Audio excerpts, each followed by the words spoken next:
فرماتے ہیں وَاعْتَصِمُوا بِحَبْلِ اللَّهِ جَمِيعًا وَلَا تَفَرَّقُوا۔ اس آیت کریمہ میں اللہ تبارک و تعالیٰ یہ فرما رہے ہیں کہ وَاعْتَصِمُوا بِحَبْلِ اللَّهِ جَمِيعًا وَلَا تَفَرَّقُوا، کہ تم سب لوگ اللہ تعالیٰ کی رسی کو مضبوطی سے پکڑو اور جو ہے اختلاف نہ پیدا کرو۔ تو اب یہاں پر اللہ تبارک و تعالیٰ مسلمانوں کو یہ سکھا رہے ہیں کہ تم سب کے سب لوگ آپس کے اندر اتفاق پیدا کرو اور پھر اختلاف پیدا نہ کرو۔ تو اب سوال پیدا ہوتا ہے کہ ہمارے درمیان اتفاق اور اتحاد کیسے ہو؟ تو قرآن کریم نے اس کا راستہ بتایا کہ ہمارے درمیان اتفاق اور اتحاد کیسے ہوگا۔ تو قرآن کریم میں اللہ تعالیٰ فرما رہے ہیں کہ تم سب کے سب لوگ اللہ تعالیٰ کی رسی کو مضبوطی سے پکڑو۔ یہاں سے یہ بات سمجھ میں آتی ہے کہ جو بندہ قرآن و حدیث کے مطابق اپنی زندگی گزارے گا اور پھر اپنے نظریات اور پھر اپنے خیالات کو جو ہے قرآن کریم کے مطابق جو بنائے گا تو یہ نہ خود بخود امت کے اندر جوڑ پیدا ہوگا۔ آج ہوتا یہ کہ ہم ہی جو ہے قرآن کریم سے دور ہے اور پھر جو ہے ہم ہی حدیث سے دور ہے، جس کی بنا پر آج امت کے اندر جوڑ نہیں ہے۔ اور پھر امت میں جوڑ پیدا کرنے کا وہی طریقہ سب سے بہترین ہے جس کو اللہ تبارک و تعالیٰ نے بیان کیا، اور وہ یہ ہے کہ تم تمام کے تمام لوگ اللہ تعالیٰ کی رسی کو مضبوطی سے پکڑو۔ اس لیے سارے اختلاف دور کرنا چاہیے، آپس میں بیٹھ کر صلح کرنا چاہیے۔ قرآن کریم میں جو ہے اللہ تبارک و تعالیٰ فرماتے کہ وَالصُّلْحُ خَيْرٌ، کہ جو صلح کرتا ہے یہی بہترین کام ہے۔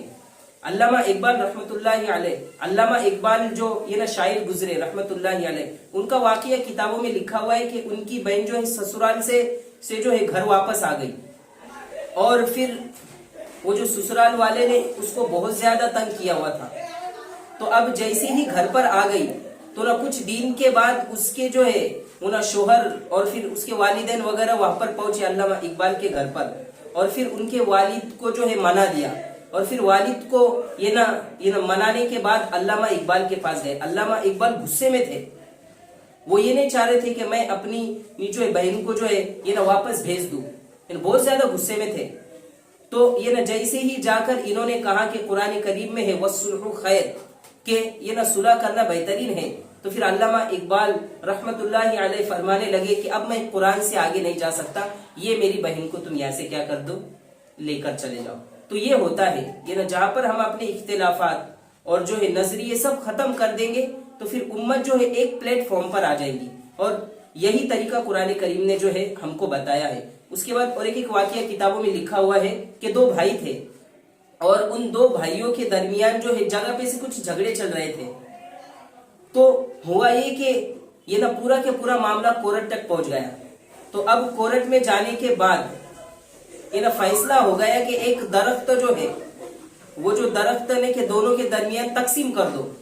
تو اب نوبت یہاں تک آ گئی تھی کہ کورٹ کے چکر لگاتے لگاتے ان کے پاس اتنے بھی پیسے باقی نہیں رہے کہ وہ دونوں کے درمیان جو ہے ایک درخت کو تقسیم کر دے۔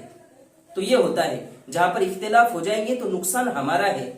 تو اس لیے تمام مسلمانوں کے لیے اللہ تبارک و تعالیٰ کا یہی حکم ہے کہ وَاعْتَصِمُوا بِحَبْلِ اللَّهِ جَمِيعًا وَلَا تَفَرَّقُوا، کہ تم اللہ تعالیٰ کی جو رسی ہے اس کو مضبوطی سے پکڑو، قرآن و حدیث کو مضبوطی سے پکڑو، اور پھر آپس کے اندر اختلاف مت کرو۔